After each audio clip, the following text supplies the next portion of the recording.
There were two reasons, I believe, why my respected father-in-law should take up the game of golf.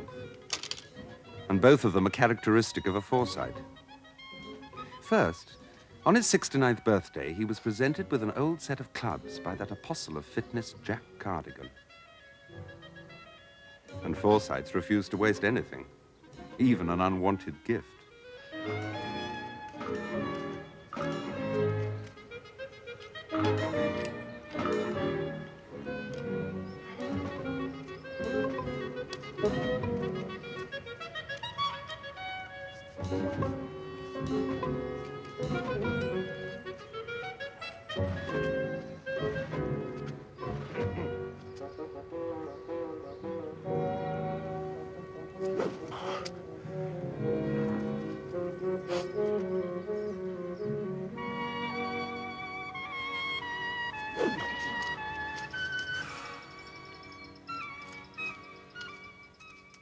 For the second reason, one must look to that dogged tenacity, so characteristic of Forsytes in general, and of Fleur's father in particular. Having set his hand to the plough, whether it be golf, defaulting managers, or libel suits, a Forsyte never gives up. And although it may be hard to imagine him, at his age, as a serious contender for the amateur championship, it will certainly not be for the want of trying. Oh, whatever it is you're doing, dear boy, I do wish you'd stop. Stop? Convinced you'll do yourself an injury. Nonsense. It's very good for the liver. Yes, but disastrous for the lawn. There's a telegram for you. Oh?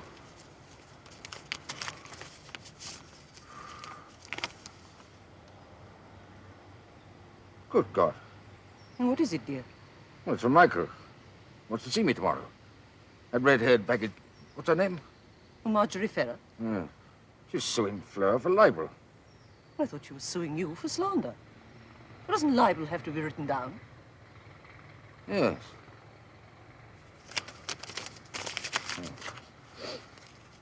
Excuse me.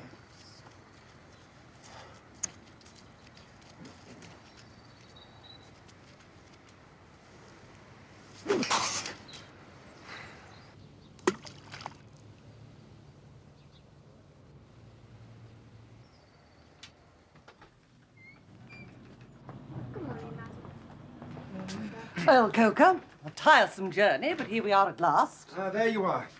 It's good of you both to come up at such short notice. Fleur's in the drawing room, sir. There's a pretty pair of shoes. Told you not to let her go around abusing that young woman. Well, I know, sir, but Fleur doesn't consult me every time she writes a letter to one of her friends. Nice, pretty friends. Now, let's have a look at the writ. It's here, sir.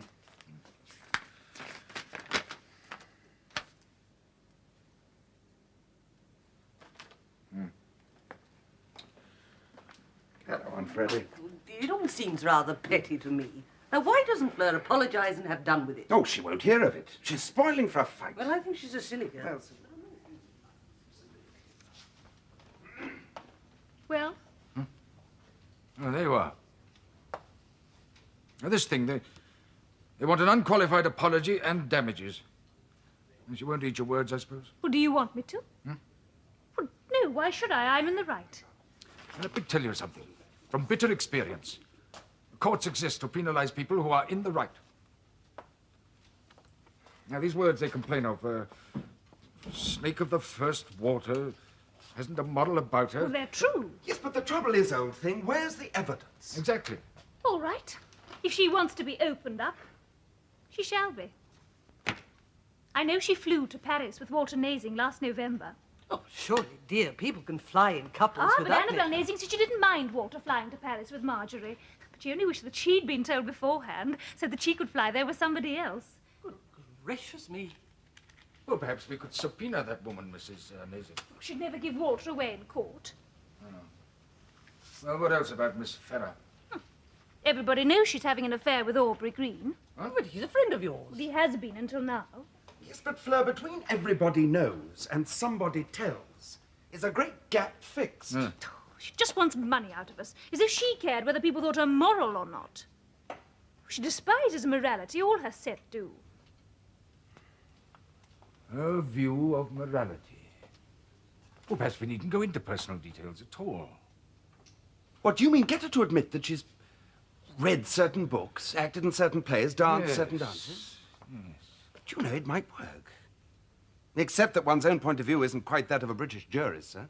I mean, even yours and mine, I expect, don't precisely tally. Well, yes, I know what you mean, Michael, but you get a clever barrister, and he can turn the whole thing into an indictment of the fast set and modern morality. And then we won't be accused of exposing a woman's private life. Oh, yes. Now, you'll have to give me the names of all these plays and books and dancing clubs and so forth. And I shall want all the information I can get about this affair with this Green chap. Well, you can't get that from me, sir. I haven't got it. But do forgive me, Soames, but these books and plays and so on that you Yes, I mean, speak of- supposing I were asked if I'd read them. Who could stand up today and profess to be shocked? Yes, You won't be asked any questions at all if I can help it. I thought Nobody that was- will. This thing's going to be settled out of court. Without an apology. Yes. Yes, of course. It all seems a great deal of fuss about So nothing. to do that, we need a strong case of justification. Father would have said, I can't imagine. We're going to frighten that young woman out of her wits. Now, Michael, you mentioned certain books she might have read. Have you any particular book in mind? Well, let's see. Yes, there's a thing going the rounds now called Canthar. Called what? Canthar, by Percival Calvin. It's published in Brussels Oh, and sells privately over here. is that an advanced book? Well, I haven't read it. But I gather the erotic passages are pretty hot stuff. Where can I get a copy? I'll get you one. Lunch was served, madam. Oh, Splendid. thank you. Oh, by the way, I did hear something the other day, Michael. It might help. Do you know a man called Sir Alexander MacGown? He's an MP. No, I can't say I do. No, but I do, I'm sure. No? Yes, we met at Hattie Cheeseman's. He inherited a great deal of money, jute, I think, or something equally disagreeable, and totally doubled it in 10 years. This is very interesting, but But what one of those educated Scotchmen, you know, Fettes and Balliol, Presbyterian, rather formidable. I didn't like him. Yes? Well, anyway, someone told me that he was after Marjorie. Well, seriously. You know, marriage and all that. Well, sooner or later, she's got to marry money. And how will the doer Sir Alec like it if her dirty linen's on view all over London? Now, look here, Marjorie, there's just the one thing to be done. You've got to make our engagement public.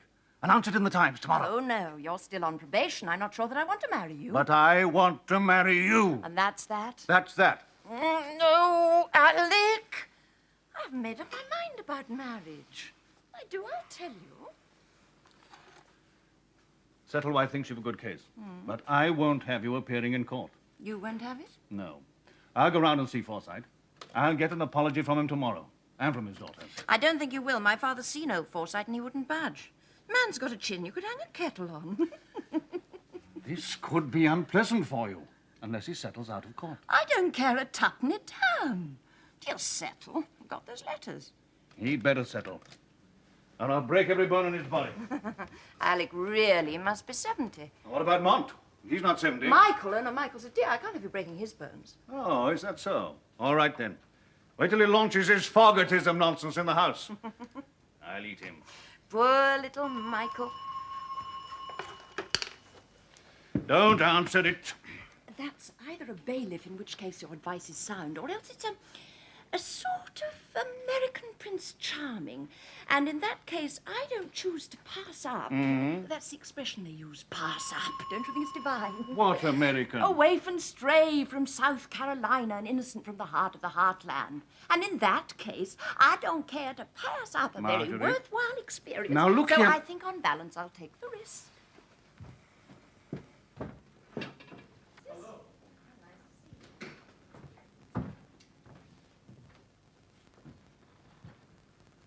Who are you? My name is Wilmot. Mr. Francis Wilmot, of Naseby, South Carolina. And Francis, this uncouth person is Sir Alexander MacGown of Dungowrie, Angus. Sir Alexander? Miss Ferrar and I are discussing business. May I suggest you leave us? Well, no, Sir Alexander, I can't do that. Why not?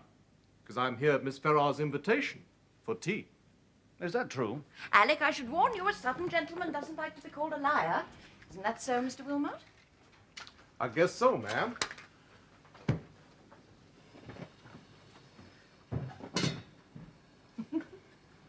Oh, don't look so bewildered, Francis. Sit down. You behaved beautifully. you've made an enemy. Good. Ill-mannered brute. Is he always like that? No, but he's always passionate. With you? Oh, Marjorie, you telling me... He wants to marry me. But you would. I might. I don't believe it. Someday. He's a man. He loves me. England must be full of men who love you. Men like me. Oh, my dear boy, after 3 weeks... After 3 seconds. I knew as soon as I saw you that evening at the Mont. You think I'm crazy? Frankly, I think you're rather sweet, but... Look, for years I've been planning my trip to Europe, especially to England, where my folks came from. I wanted to see Worcestershire, Edinburgh Castle, the Tower of London, Crufts Dog Show, the Derby. Derby. Okay, the Derby. Now the only thing I want to see is you. And I do see you. Everywhere I look, there you are, day and night. Your face comes between me and everything else. Will you marry me? No, my dear child, I will not marry you. Don't you think you could love me? Ah, now that's something quite different. Yes, I might be able to do that. Well, then. But I don't intend to. Why not? Because for you, love means marriage, doesn't it? It certainly does. I should say it does for any decent man. Yes.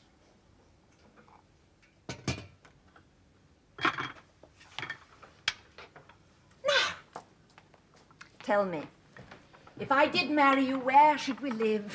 Down in South Carolina? Amongst the cotton, surrounded by all those trees and cute darkies? It's very beautiful. I'm sure. But seriously, can you see me there? Yes. But if you don't like the notion, why, we can live wherever you want. Very well, then, milk. Please. Did I tell you what it would mean? It would mean a fair-sized house in London, Mayfair, or Belgravia, big enough for entertaining and a staff to match. All the clothes I want, and a trip to Paris whenever I feel like buying some. A house in Leicestershire for the hunting season, and a villa on the Riviera. Cap Ferrat, I think. And that's just the beginning. Every year I should insist... Okay. I haven't got that kind of money. Well, then, it's impossible, isn't it? I guess not. Because if you ever love me, you'll find that's all that really matters. Think so? I know it. Well, all I can say is don't bank on anything. Now you must go. But I just... No, lots I have to change. I'm late already. Shall I see you tomorrow? Telephone, about 11. That was nice. Don't make a habit of it, my skedaddle.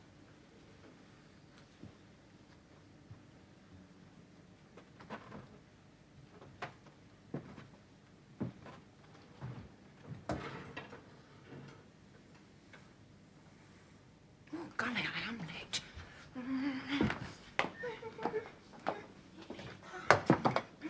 Hello? Can you get me Kensington 2902, please? Yes? Hello, Aubrey? Oh, good. Just to say I should be half an hour late. Mr. Wilmot, madam. Oh, not in Paris. How nice. Tea? Thank you, no. I've just had some. With Miss Ferrar? Oh, how interesting. Where did she pick you up? We met at my hotel. A happy coincidence. Yes, it was. I want you to know I think she's a wonderful person. But Frances, I knew that. Yes? Well, why did you write me this letter? Did you show it to her? Lord, no. But I'd like to have you tell me what you mean by calling her the limit. And I'd like to have you tell me something. Why this volte-face since our party? What she said that night, I don't think she meant it. Indeed. Did she tell you that? Not exactly. She said she didn't mean us to hear it. Oh. Look, you've been real good to me. Why don't you come along with me and meet Marjorie? And, well, shake hands. You're from the south, aren't you? Any French blood? My grandmother was a French stock, so I guess I'm a quarter French. Yes, well, I'm more than that. But you ought to know the French don't forgive easily, and they don't persuade themselves into believing what they want to. I see. Before I leave, you're going to tell me what you meant by this letter. Am I? Of course. The limit of perfection.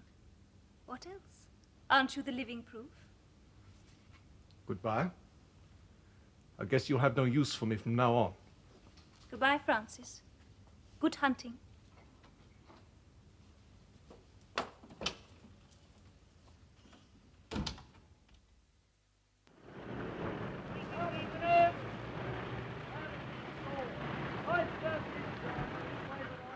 Why, sir, I regret that the speech from the throne foreshadows no coherent policy regarding either underemployment or overpopulation. But Fogartism will supply that policy. Now, while since the war, the population of this country has increased by 2 million, immigration has fallen from over 200,000 to 100,000. Our old markets in Europe are shrinking, so we must look overseas, to the Empire. But in order to create a new market there for our manufacturers, we must ensure a healthy growth of population able and willing to buy our goods. Now, Fogartism asks that you look ahead, to fix your minds on a date, say 20 years hence, just a minute in the life of a nation, and to work steadily and resolutely towards that date. Jam yesterday, jam tomorrow. But no jam today. Exactly. Can we afford jam today? I think not, sir. Indeed, there are many people in this country without butter, let alone jam. Now, the Fogart plan is to send out in great numbers boys and girls between the ages of 16 and 18 to the underdeveloped dominions. The British character of the British Empire will be established forever. It will become a self-sufficing unit. Supply and demand between the mother country and the dominions will be leveled up. And the dominions will then supply themselves. Yes, right. The honourable member will forgive me if I doubt that. For many years to come, we shall be far ahead in the machinery of manufacture. But what is the alternative? To reduce wages and increase working hours in this country in order to compete with cheap labour in Europe? No, sir. I want better wages, even more moderate working hours. And that want is common among working men wherever the British flag flies. Talking through his hat! But by equalising supply and demand Yes, within the sure empire, it is. we can preserve Sir and Alexander improve MacGown. our own standards of life. Now, there is another point in the Fogart programme. England, as she now is, insufficiently protected in the air, lamentably devoid of food-producing power, is an abiding temptation to the aggressive feelings of other nations. Here again, Fogartism requires... Fogartism! Shut up! Give him a chance! Fogartism requires that we lay down our land policy, so that in 10 years, we may be producing up to 70% of our own food. And let that policy be as sacred as the League of Nations. And as damned! The sacred and the damned. It sounds like a novel by Dostoevsky. Well, we shall get nowhere without this damned sanctity. On our land policy depends not only the prosperity of farmers, landlords, and labourers, but if another war should come, the very existence of England. One would like to applaud. He's done it very well. Emigration, the land. These two great issues demand the same sweeping attention as was given to vital measures during the war. As a nation, we have proved that in times of crisis, we can summon vast reserves of energy. We can snatch victory from disaster. And we can accept self-sacrifice for the sake of the future and our children. I put it to you that this is such a time. We dare not fail. I am honoured, sir, in having been permitted to draw the attention of all parties to this inspired treatise by Sir James Fogart. And I beg the House's pardon for having been so long in fulfilling my task.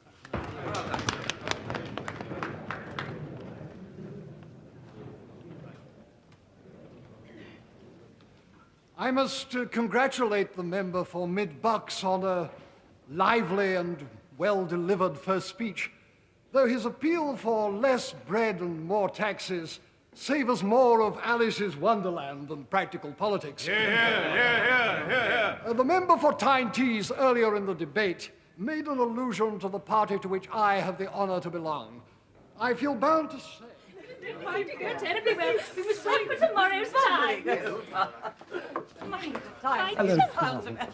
you did splendid. Really splendid. Clever boy. Oh, Aunt Freddie, thank you. Well, I said it all, but I don't think it'll have any effect. It's bubbly, I thought. Yes, of course. Aunt Winifred, shall I take your gift? Oh, my dear, sorry.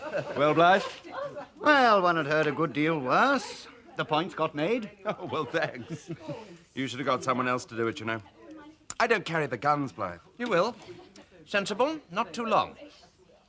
You'll do. Thanks, Bart. Oh, Fleur, by the way, your father wasn't there. Oh, well, Michael did offer him a seat, but he said he hadn't been in the house since Gladstone moved the Home Rule Bill. And then only because he was afraid Grandfather would have a fit. That is not clear to me. Well, Grandfather had a pass and didn't like to waste it. Dear Papa, so like him. Be honest with you, Blythe. Here you are, darling. Anything happened after I left? Oh, of course you don't know. That beast! Which? That person in jute, I thought him insufferable. MacGown, he kept interrupting you. So that was MacGown. He made a speech after you left. Most unpleasant. Yeah, he doesn't care for Foggartism, but there was more to it than that. Oh? Personal attack on you. He insinuated that you were interested in the sale of the Foggart book because Danby and Winthrop published it and that you wanted it pushed. Good God, he... Well, you was right at the Times, Michael. Explain that you left off publishing before you were elected. That hairy haberdasher, give him the lie. Yes, but in private, in the press, or in the house, All Blythe? three. In private, you merely call him a liar. To the Times, you use the words reckless disregard for the truth. And in Parliament, you regret that he'd been misinformed. And you might add that men's noses have been pulled for less. And it is a large Yes, nose, those most terrible unpleasant. whiskers. Yes, but look here, Bart. I mean, well, you don't think people wouldn't believe a thing like that about me, would they? They'll believe anything that suggests corruption in public life. Of course, you realise, Michael, don't you, why this MacGown attacked you? Because of Marjorie Ferrar? Exactly. Oh, no, Yes. damn it all. Well, the house is free from that kind of pettiness. Oh, don't you believe it? Oh, Michael, I have a piece of news for your father-in-law. Old Shropshire doesn't speak to Charlie Ferrar anymore because the last time the old man paid his debts, he made that a condition. He was afraid of being asked again, not as lurid as I'd hoped. Oh, pity. Well, anyway, Michael, here's to your good health. We're Yes, all Michael. very proud of Thank you. you. Many Congratulations. Thank you.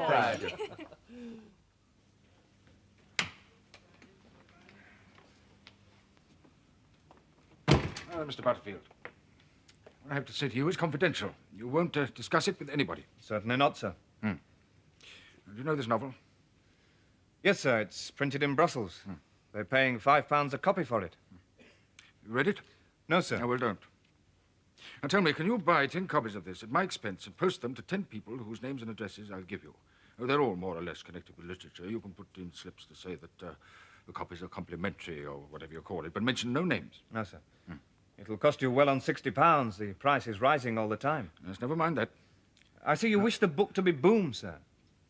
Good God, no. I have my reasons, but, well, we needn't go into them. No, sir. And you want the copies to come as if from heaven?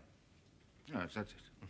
I take it that publishers are in the habit of sending out books to people that they think will support them. Yes, sir. One other thing. I want you to call a week later on one of the people to whom you sold the books and offer to sell another copy as if you were the agent for it. I want to make quite sure that the copy's been received and read. But you won't give your name, of course. Now, will you do this for me? Oh, yes, sir. I owe you a great deal, sir. Yes, well, here's the, yes, here's the list of people, and I've underlined the one you're to call. Thank you, sir. I'll write you a check to be going on with, and you can let me know later if there's anything more to pay. I see the person I'm to call on, sir, is a lady. Yes. Does it make any difference to you? No, sir. Advanced literature is written for ladies nowadays. So it appears. I hope you're doing well. Yes, splendidly, sir. I was very sorry when Mr. Mont left the firm. Hmm? We've been doing better ever since. Yes. Well, now, here's your check. Thank you, sir. And thank you again. Not at all, sir. I'll report to you. Yes. Good night. Good night, sir.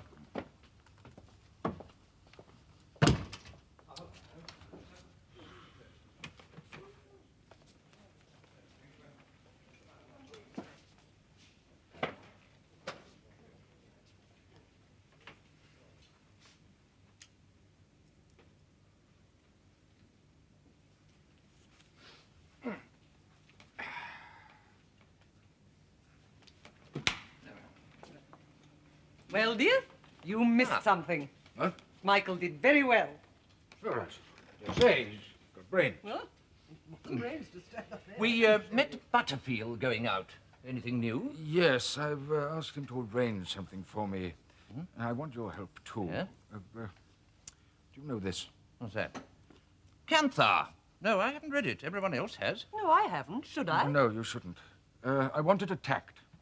Yeah, but they say it's unspeakable. Why Yes. this sudden zest? Well, that young woman... Marjorie Ferrar. yes. She belongs to a fast set. Call themselves advanced. If this thing were attacked, in the press, in public, don't you think that would draw their fire? Get them to defend it, you mean, and then use that as evidence of their views on morality. Yes, that's it. That's very cunning. Well, what's it about? You mind. You think you could find someone to do that for us? Someone whose name will act as a red rag. Yes. What about Walker of the protagonist? Just the type. Yes, you'd have to take it seriously. Oh, certainly. Show that it represents a school of thought, deliberate decadence. Yes, pornography for its own sake. Well, I am now bursting with curiosity. What is this book? Well, in my young days, we would have read it if we could and kept quiet about it. Nowadays, they make a splash of reading it and pretend it does them good. Oh, that sort of book. Walker must make it a strong plea for censorship. Without that, they won't rise to the bait. You think not? No. Censorship is the red rag. I'll look in at the Athenaeum tomorrow and see if Walker's still alive. Thank you. I'm obliged to. Not at all.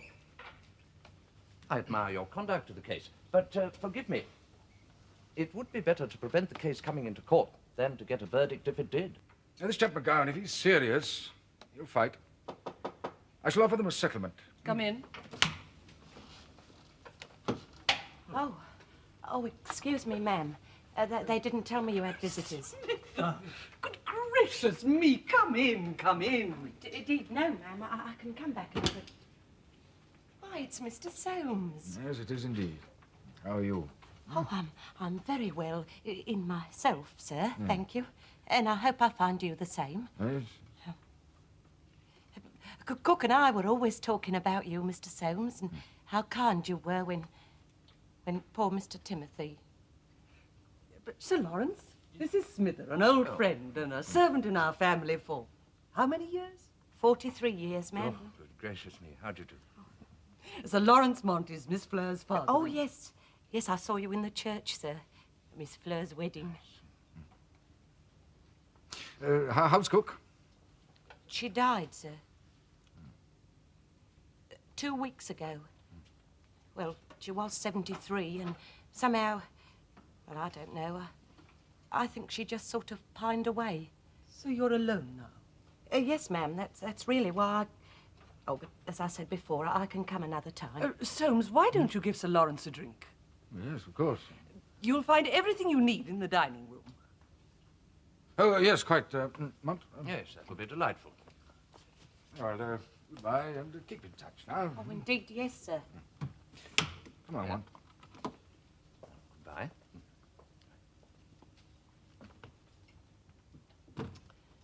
Lawks, ma'am. Mr. Soames doesn't change a bit. No. Do sit down, Smither. Please, sit down. There we are. I was very sorry to hear about Cook. I do wish we'd known. Is there anything I can do? Well, I had thought, ma'am, of writing to that Mr. Gradman to stop her pension, you see, now she's gone. Well, shall I do that for you? Oh, would you, ma'am? It's been a load on my mind. Is there anything else? Well, I don't know if I really ought... there. I will. It's what I come for.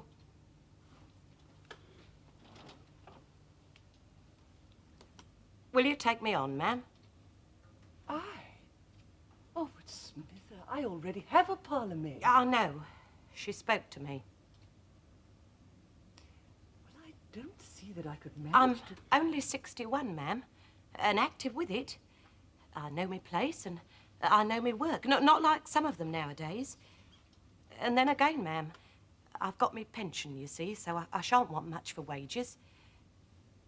But really, the thing is, what service has been all my life, so to speak, and now with no family to do for and living on my own, well, it isn't natural, is it?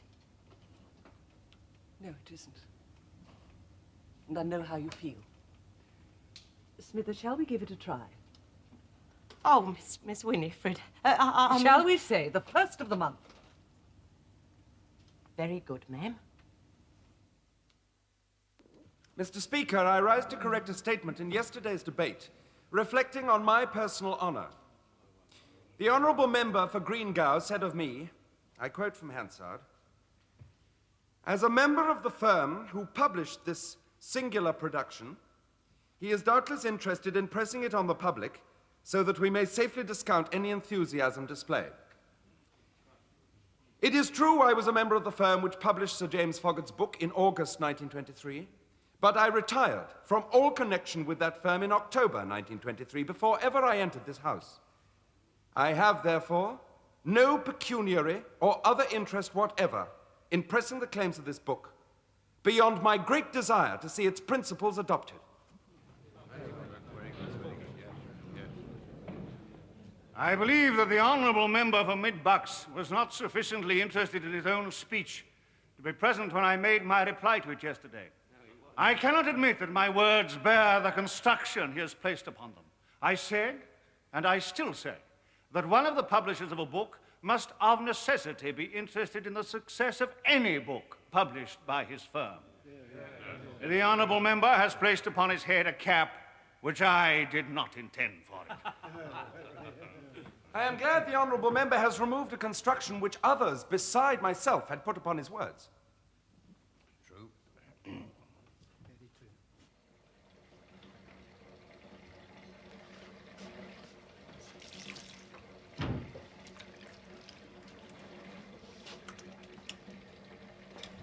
Now, sir, you'll tell me why you behave like a dirty dog. Oh, it's Wilmot! Take that! Oh!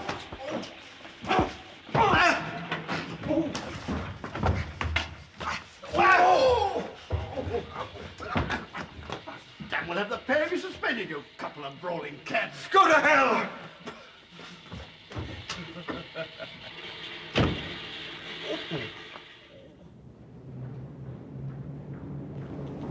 Michael, how are you? Hello, Francis. How's Fleur? She's well, thanks. Would you tell her that I've had a letter from her cousin John? They're in great shape. Asked to send his love. Well, thank you. Won't you come and have some tea? Oh, thanks, no. Hey, you cut your hair? No. Somebody's nose. Boy, I'm wanting to do that all the time. Whose nose was it? Oh, a man called MacGown's. But that's the very nose! Well, I'm sure this won't be the first time that you've been in this room, Mr. Forsyte. Indeed, no. I expected to see your father. Oh, he retired 10 years ago. But he remembers you. Indeed? Roberts versus the London and South Western, 1900. Yeah, 1899. Yes, your father was for the company.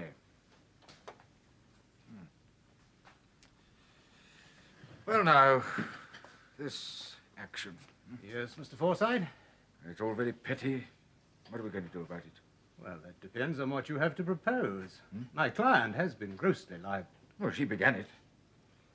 Anyway, what's she relying on? Private letters written by my daughter to personal friends in a very natural anger. I'm surprised that a firm of your standing would even...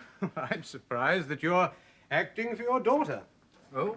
Do please sit down, Mr. Forsyte. Why? Well, you can hardly see all round the matter. I don't agree. You've come to offer an apology.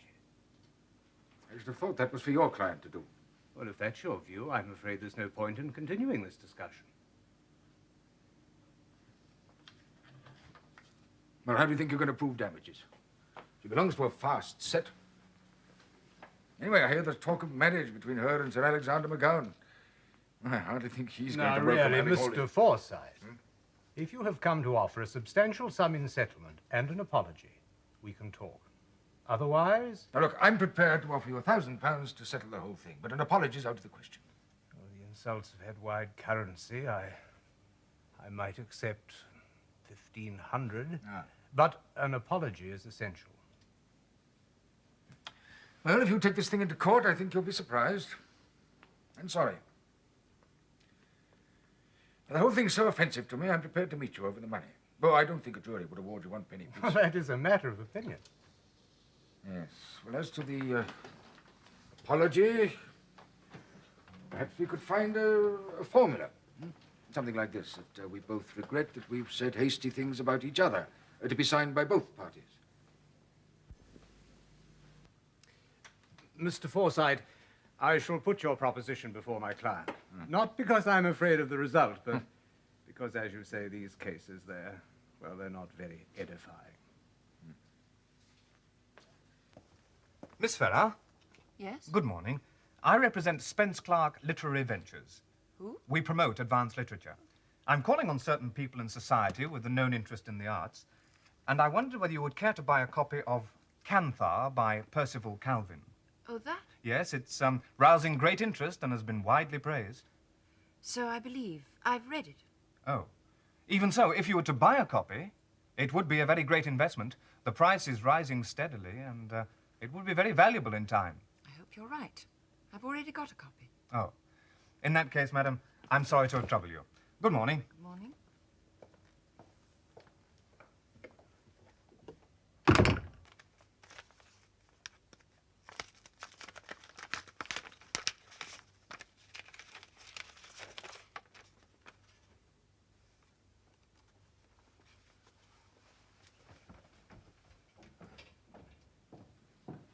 Who was that?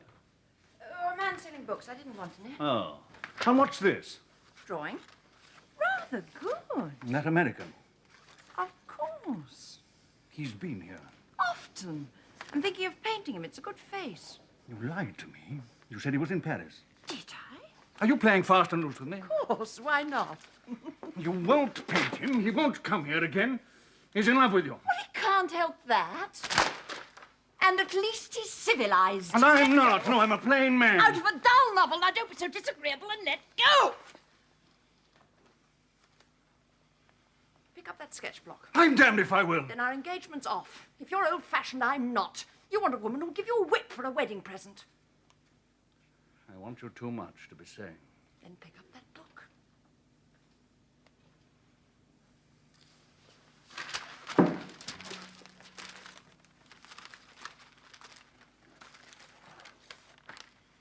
Thank you.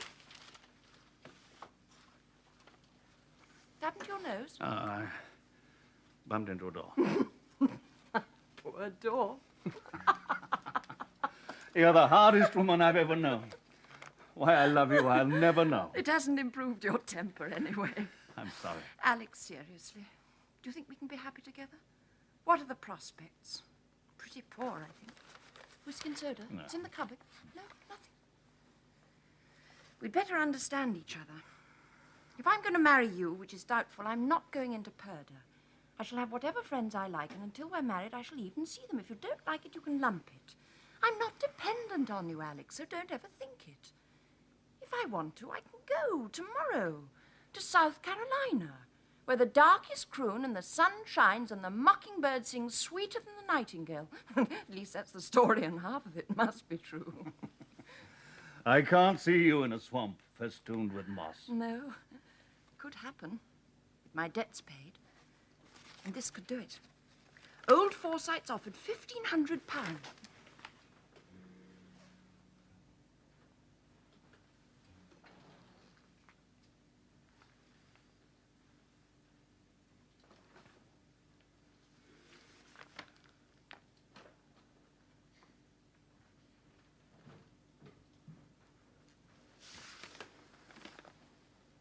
matter? It's this letter. I'd like you to read it. All right, but announce our engagement. I suppose I might as well. In the Times. Tomorrow.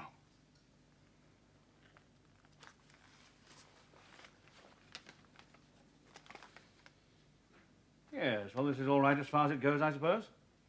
But an apology is essential. You'll not settle for less. I'll instruct Settlewhite. What's the matter? You're shivering. Nothing. Someone walked over my grave, that's all.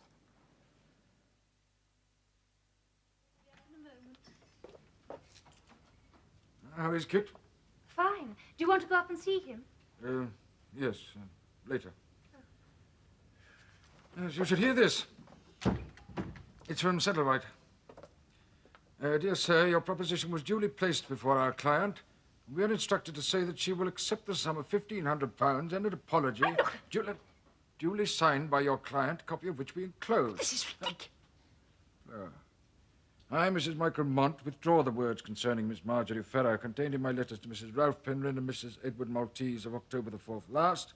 Hereby tender a full and free apology for having written them. Well, you don't expect me to sign that? Don't get into a tizzy. Well, what do you expect me listen. to do? I'm sending this reply. I have your letter of yesterday's date and note that your client has rejected my proposition, which, as you know, was made entirely without prejudice and is now withdrawn in toto. Oh, sweetie. I'm not surprised. Oh, good for you. Good for you. I'll be sorry. Well, of course, you know who's put her up to this, don't you? Huh? Did you read Saturday's Times? No. She's announced her engagement to MacGown. Oh, and did Michael tell you that he hit him on the nose? What?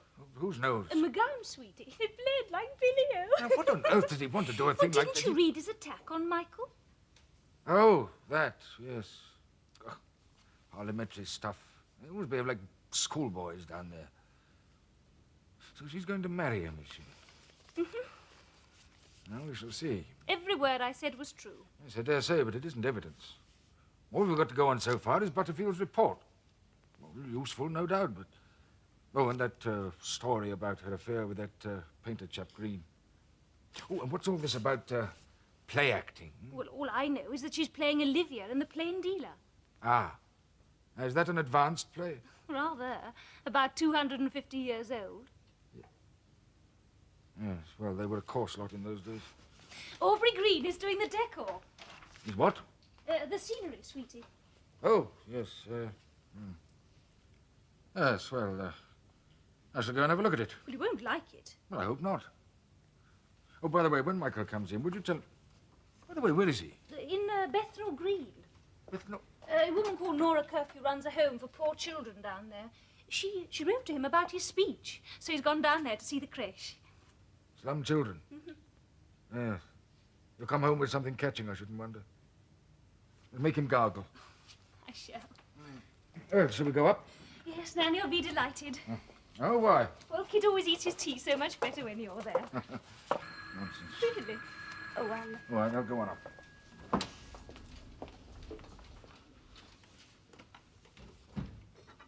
Hello? Yes, this is Mrs. Michael Mont speaking. Madam, this is the Langham Hotel manager speaking. We're deeply sorry to trouble you, but we don't quite know where to turn. We have a young American gentleman here, a Mr. Francis Wilmot. Oh, yes, I do know Mr. Wilmot, but... He's very ill, madam. Pneumonia. Well, I'll come at once. The Langham Hotel. Thank you, madam. We shall be most obliged.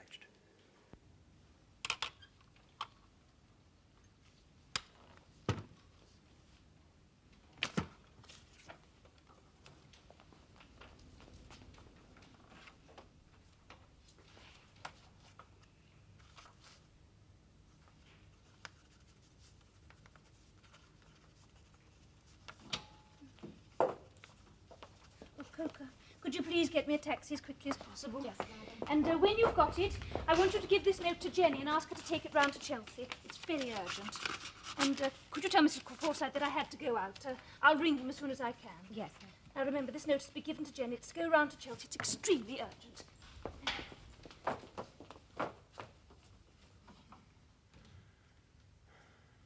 long has he been like this? I've noticed him looking poorly, ma'am, but we didn't know how bad he was till today. I think he's just neglected it. Poor gentleman. You see, he's hardly there. But there ought to be a nurse. She's been sent for, ma'am.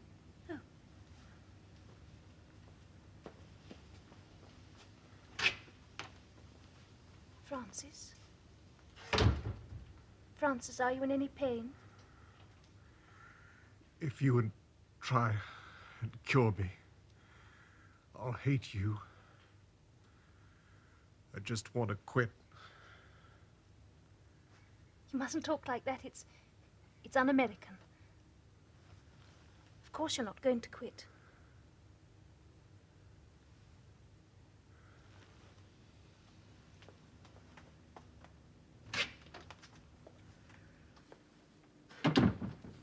I found this, ma'am. Ought I to show it to the doctor? Pathetic, isn't it, ma'am? She's throwing him over, see? It looks like it. Well, I suggest you keep it. If it gets better, give it him back. If not, burn it. Yes, ma'am. Well, I'm not the lady. Oh, no, ma'am. No, I'm sure. No. I'll go. You stay with Mr. Wilmot. Yes, ma'am.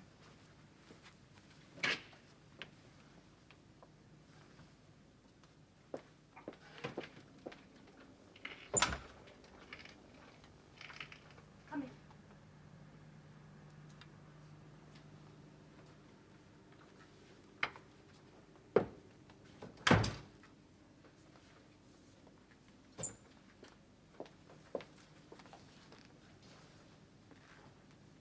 So the note was from you. I thought I recognized your writing.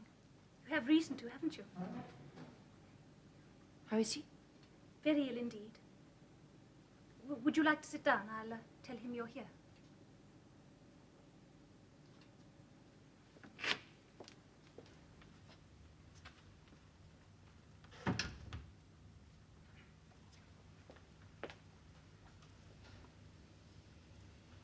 Francis.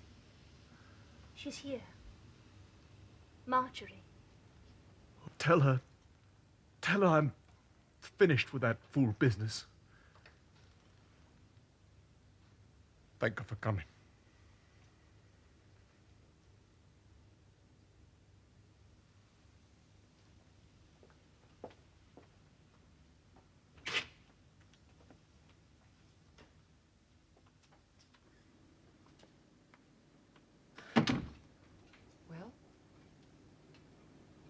He doesn't want to see you. He says he's finished with that fool business. He thanks you for coming. I'm sorry to have brought you up here. Not a bit. Will he get well? He doesn't seem to want to. Oh.